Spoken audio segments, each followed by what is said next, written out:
नमस्कार, नमो नारायण। आज गीता दैनिक का दिन है 83 डे और अध्याय तीसरा कर्मयोग। श्लोक है 39-40, 39 और 40। आइए सस्वरा पहले पाठ करते हैं। आवृतम ज्ञानमेतेन ज्ञानिनो नित्यवैरिणा कामरूपेण कौन्तेय दुष्पूरेणानलेन च इंद्रियाणिर्मनोर्बुद्धिः स्यादिष्ठानमुच्यते एतैर्विमोहयत्येष ज्ञानमावृत्य देहिनम्। भगवान श्री कृष्ण कहते हैं, और हे अर्जुन, ज्ञानियों के अर्थात विवेकी साधकों के नित्य वैरी, अति कष्टक से पूर्ण जैसे होने वाले तथा भोगों से कभी तृप्त न होने वाले इच्छा रूप इससे काम से मनुष्य का ज्ञान आच्छादित है। कल हमने श्लोक में देखा कि वो बताते हैं जैसे आईने पर धूल लगी हुई है, जैसे अग्नि धुएं से ढकी हुई है, ऐसे ही काम की वजह से हमारा विवेक ज्ञान ढका हुआ है।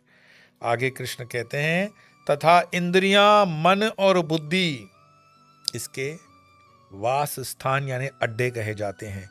यह काम इन मन, बुद्धि और इंद्रियों के द्वारा ही ज्ञान आच्छादित करके इस देही को नाना प्रकार से मोहित किया करता है। यहाँ तक तो ठीक है कि हमने सोचा कि भाई धूल की वजह से, आईने पे जैसे धूल है, ऐसे कामना की वजह से हमारा विवेक ज्ञान ढका रहता है। लेकिन सिर्फ उतने से काम नहीं चलता है, आगे और समझना पड़ेगा उसको। और बहुत कैटेगोरिकली भगवान कृष्ण समझाते हैं कि जैसे इंद्रियां, मन और बुद्धि इसके वास स्थान कहे जाते हैं। कामना जो है सिर्फ विवेक तक नहीं, इंद्रियों तक। इंद्रियां मतलब सारे जो उसके सेंसेस हैं, सेंसेस का राजा मन है और मन के ऊपर इंटेलेक्ट है, बुद्धि। तो इंद्रियां, मन और बुद्धि इसके वास स्थान या अड्डे कहे जाते हैं। और ये काम इन मन, बुद्धि और इंद्रियों के द्वारा ही ज्ञान आच्छादित करके इस देही को नाना प्रकार से मोहित किया करता है। को इस तरह से भी समझेंगे कि मन समस्त इंद्रियों के कार्यकलापों का केंद्र बिंदु है। ये तो है ना, पहले वो वाला एग्जाम्पल याद करिए। हमने कहा था कि पहले हमने देखा चित्त क्या है।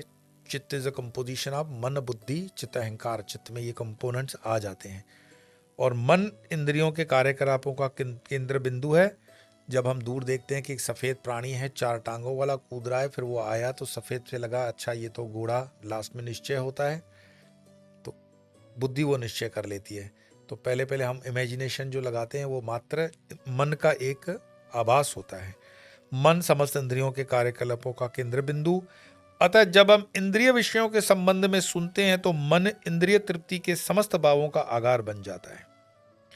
जब हम इंद्रिय विषयों के बारे में सोचेंगे तो माइंड अपने आप इमेजिनेशन करने लगता है।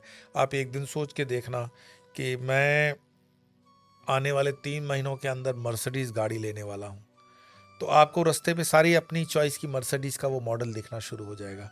आप अगर कलर सेलेक्ट करते हो कि मैं ब्लैक मर्सिडीज़ लूँगा, तो आपको सारी गाड़ियाँ ब्लैक मिलनी शुरू हो जाएंगी, दिखनी शुरू हो जाएंगी। फिर आपको उसकी इंटीरियर भी दिखना शुरू होगा, मैं ऐसा बनाऊँगा, वैसा बनाऊँगा। फिर आपको उसके हर छोटे छोटे पहलू पर बारीकी से हर गाड़ी में वो चीज़ें दिखेंगी, क्योंकि मन ने अब उसका ध्यान धरना शुरू कर दिया है। तो ये वही बता रहे हैं कि मन इंद्रिय तृप्ति के समस्त भावों का आधार बन जाता है।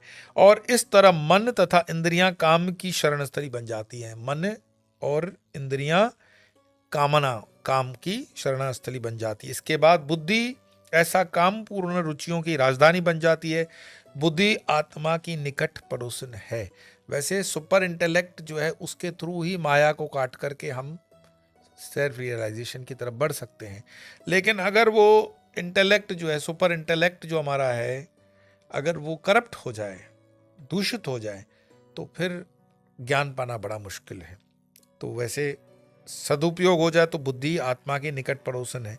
काममय बुद्धि से आत्मा प्रभावित होता है, जिससे उसमें अहंकार उत्पन्न होता है और वो पदार्थ थे तथा इस प्रकार मन तथा इंद्रियों से अपना तादात्म्य कर लेता है।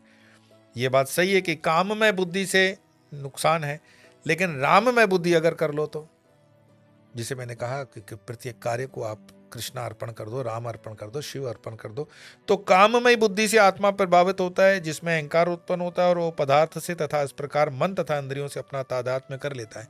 लेकिन राममय कर लो, बच जाओगे। आत्मा को भौतिक इंद्रियों को भोग करने की लत पड़ जाती है, जिसे वह वास्तविक सुख मान बैठता है। यहाँ श्रीमद् भागवत का भी 10वें स्कंद का 84 और 13वां श्लोक आत्मा के रूप इस मिथ्या स्वरूप की विवेचना की गई है। इस श्लोक में कि यस्य आत्मबुद्धि गुणपे त्रिधातु के स्वदि कलत्रादिषु भौम इज्यदि यति तीर्थ बुद्धि सलिले न, ये वाला जो श्लोक है उसका अर्थ बताते हुए कहते हैं कि जो मनुष्य इस त्रिधातु निर्मित शरीर को आत्मा स्वरूप जान बैठता है, जो देह के विकारों को स्वजन समझता है, जो जन्मभूमि को पूज्य मानता है, जो तीर्थ स्थलों की यात्रा दिव्य ज्ञान वाले पुरुष से भेंट करने के लिए नहीं अपितु स्नान के लिए करता है, उसे गधा या बैल के समान समझना चाहिए। ऐसा भागवत में लिखा हुआ है। ये गधा बैल सिर्फ मैं नहीं बोलता हूं, भागवत में भी बोले जाते हैं। क्यों? तीर्थ स्नान के लिए नहीं होता है। तीर्थ में जो साधु संत हैं, महात्मा हैं, उसके सत्संग का लाभ लेने के लिए ही तो तीर्थ होता है। तीर्थ में सिर्फ स्नान कर लिया तो फिर स्नान तो कहीं पे भी कर सकते हो। और गंगा अगर सिर्फ पाप धोने के का माध्यम हो जाए। मेरे दिल्ली में अनेकों मित्र हैं, वो मंडे टू फ्राइडे खूब पाप करते हैं, मल्टीनेशनल कंपनियों में काम करते हैं, तो ड्रिंकिंग, स्मोकिंग, ईटिंग और भी जो जो इंग है वो सारी होती है।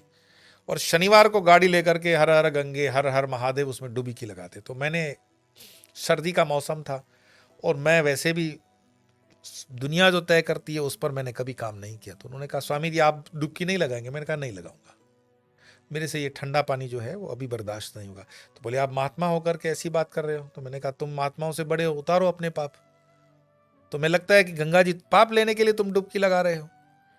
तो रामकृष्ण परमहंस तो कहते थे कि अभी तुमने गंगा जी में डुबकी लगाई कि तुम बाहर निकले नहीं। कि पाप क्या करते हैं, जब तुम गंगा जी में डुबकी लगाने जाते हो तो पाप सामने वाले पेड़ पे लटक जाते हैं, क्योंकि उनको डर होता है कि ये गंगा जी में जाएगा तो हमारा विसर्जन हो जाएगा, तो वो पेड़ पे लटक जाते हैं।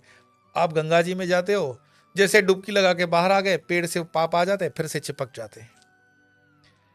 और इसकी कहानी गंगा जी से भी प्रमाणिक, मतलब पौराणिक कहानी है कि गंगा जी को जब स्वर्ग से उतरी धरती पर, तो कहानी तो भागवत में आप स्वयं पर लेना, थोड़ी यात्रा करना, तो ये मुख्य कहा गया कि गंगा जी में जो स्नान करेगा उसके सारे पाप दूर हो जाएंगे।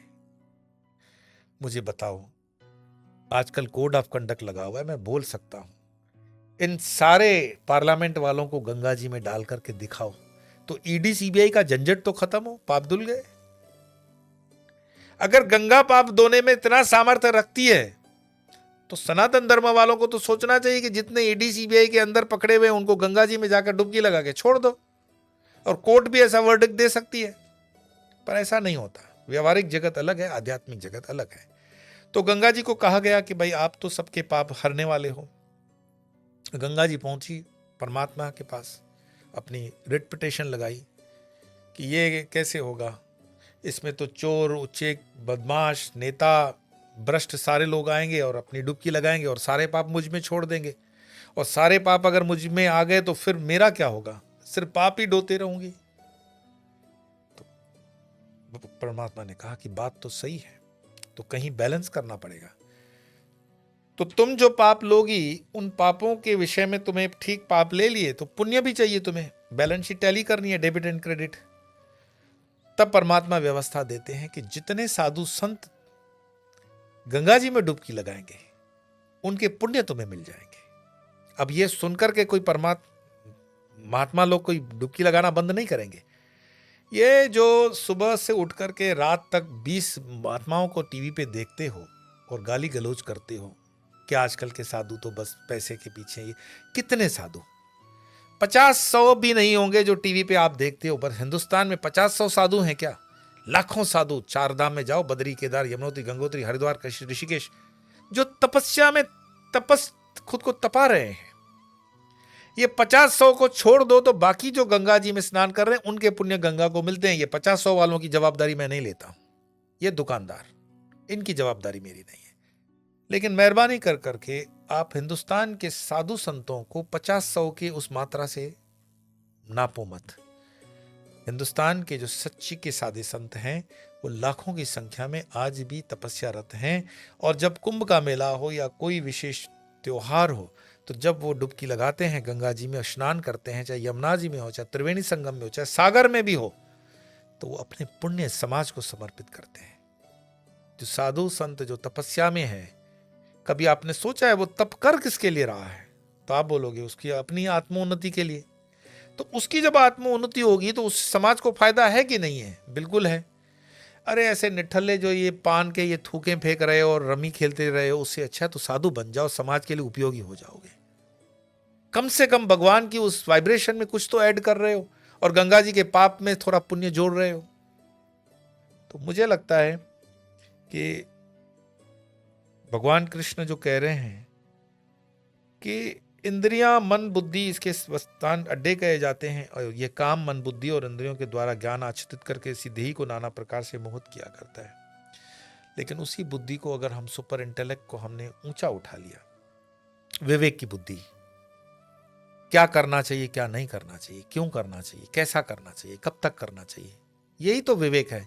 मैं कौन हूं, क्या हूं, कहां से हूं, कब तक हूं, कहां से आया हूं, मेरे जीवन का ध्येय क्या है, note note note note note, फिर क्या? कोरोना आएगी, जय श्री राम, बच्चे पानी तक नहीं दे पाए अपने माँ बाप को। तो ये विवेक से विचार कर लो। तो विवेक से विचार करने के लिए गीता उसी मार्ग पर आपको प्रशस्त करती है। गीता आपको सबल बनाने के लिए है, निर्बल बनाने के लिए नहीं है। तो आइए आज को विराम देने से पहले दो श्लोकों का पठन पाठन करें। आवृतम ज्ञानमेतेन ज्ञानिनो नित्यवैरिणा कामरूपेण कौन्तेय दुष्पूरेणानलेन च इन्द्रियाणिर्मनोर्बुद्धिर् स्यादिस्थानं मुच्यते ऐतैर्विमोहयत्येष ज्ञानमावृत्य देहिनम्। आज इतना ही, कल फिर मिलेंगे अन्य दो श्लोकों के साथ। तब तक के लिए नमो नारायण।